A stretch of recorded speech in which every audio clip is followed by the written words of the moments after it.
सबको प्रणाम। नारायणम नमस्कृत्य नरम चैव नरोत्तमं देवीं सरस्वतीं व्यासं ततो जयमुदीरयेत्। महाभारत संहिता को प्राचीन नाम जय संहिता है और इस जय संहिता में प्राचीन राजाओं के नाना प्रकार के चरित्रों का वर्णन है। उन्हीं चरित्रों में आज राजा सरियाती और उनके दामाद महर्षि च्यवन और उनकी कन्या सुकन्या का हम वर्णन करेंगे। आप जानते हैं कि च्यवनप्राश जो हम सब ठंडी में खूब खाते हैं, पूरे भारतवर्ष में पूरे विश्व में प्रसिद्ध है च्यवनप्राश, इन्हीं महर्षि च्यवन के नाम पर पड़ा है और इनकी कथा बहुत ही सुंदर कथा है। तो आप हमारे साथ बने रहें और च्यवन की कथा सुने ताकि च्यवनप्राश के राज भी आपको पता चल सके कि किस तरह से हम लोग इस औषधि का नाम किस गुणों के आधार पर रखते हैं।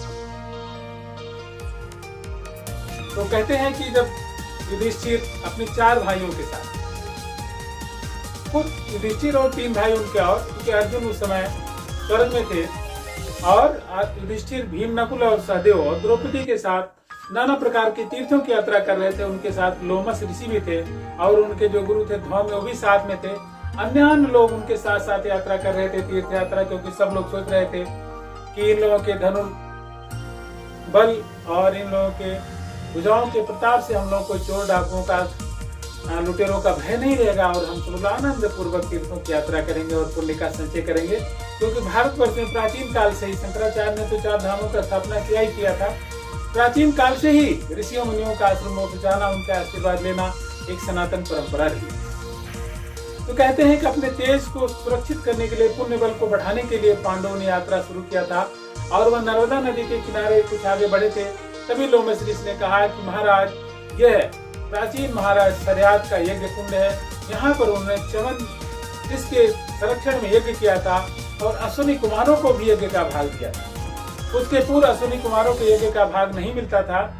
तो ऐसे इन महान अश्विनी कुमारों के जो चरित्र, उनका वर्णन युधिष्ठिर ने सुनना चाहा लोमस ऋषि से। तो लोमस ऋषि ने कहा कि महाराज, ये जो क्षेत्र है, इस क्षेत्र एक भृगु वंश के राज बहुत ऋषि, बहुत तपस्या के धनी च्यवन इस तपस्या कर रहे थे। उनकी तपस्या इतनी विचित्र थी, उनके शरीर पर चारों तरफ दीमकों ने अड्डा बना लिया था और वृक्षों और लताओं से उनका शरीर ढक गया था, केवल आग का थोड़ा सा भाग दिखाई पड़ता था। कहते उनकी तपस्या करते करते बहुत दिन बीत गया, उनका आसन हिला नहीं, तो उनके शरीर पर क्रमशः जो दीमक होती उनकी बाँ भी चढ़ती चली गई और ऋषि के रूप में दिखाई नहीं पड़ती। और उसी समय उस वन में जहाँ पर वो तपस्या कर रहे थे, महाराजा सरियाती अपनी 4 सुंदर स्त्रियों, 4 सुंदर महारानियों के साथ उसमें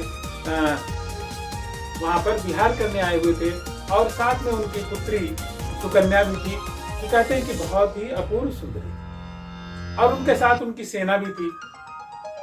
कहते हैं कि बालकवश, चपलतावश जब सुकन्या उस बाबी के पास गई जहां पर ऋषि च्यवन तपस्या कर रहे थे और उनके शरीर को दीमकों की बाबी ने पूरा ढक रखा था, उनकी चमकती आंख को उसने कुछ विचित्र जीव समझ करके उसको एक तिनके से बेच दिया और उनकी आंख फूट। कहते हैं तो उसके इस अपराध के कारण जो सुकन्या ने किया था, क्योंकि च्यवन इस महान तपस्वी थे, उन्होंने राजा के सैनिकों के मल मूत्र बंद कर। अब उनके सैनिकों को असह्य पीड़ा होने लगी और सारे लोग परेशान हो गए।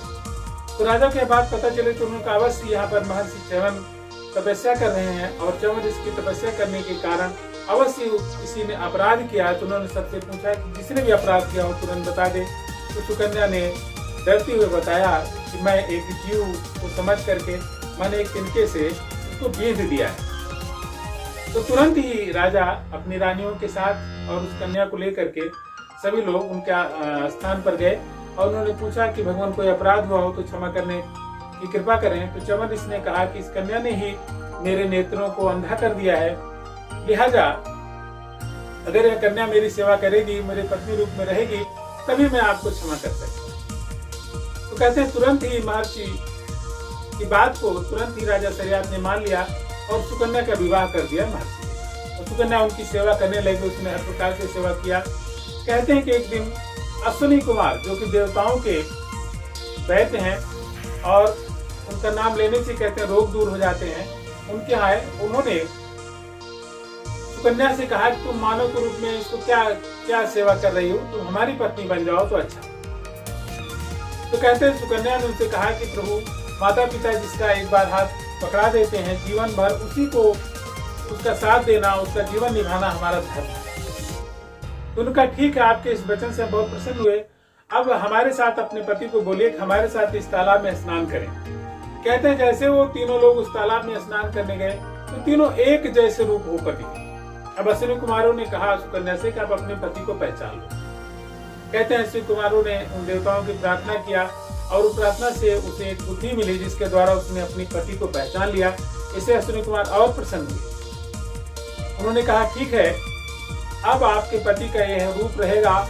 और वह एक एकदम युवक के रूप में आ गए।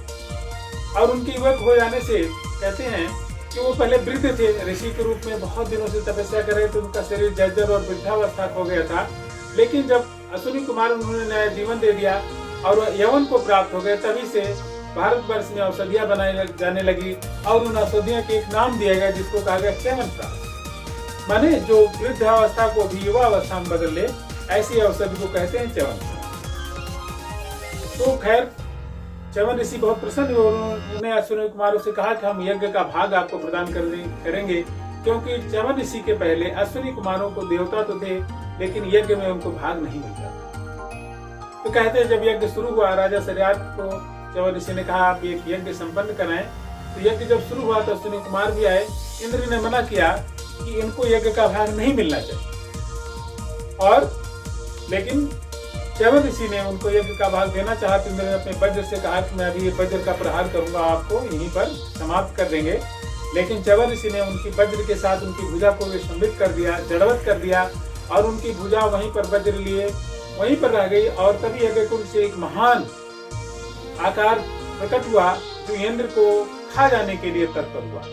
अब कहते हैं इंद्र से बहुत डर गए। उन्होंने तुरंत महान से प्रार्थना किया, प्रभु हम आपकी बात मानते हैं, आज से अश्विनी कुमारों के यज्ञ का भाग मिलेगा और आप मुझे इस जो महान आपका ये जीव है जो मुझे खाने के लिए प्रयास कर रहा है, आप इसे रोके।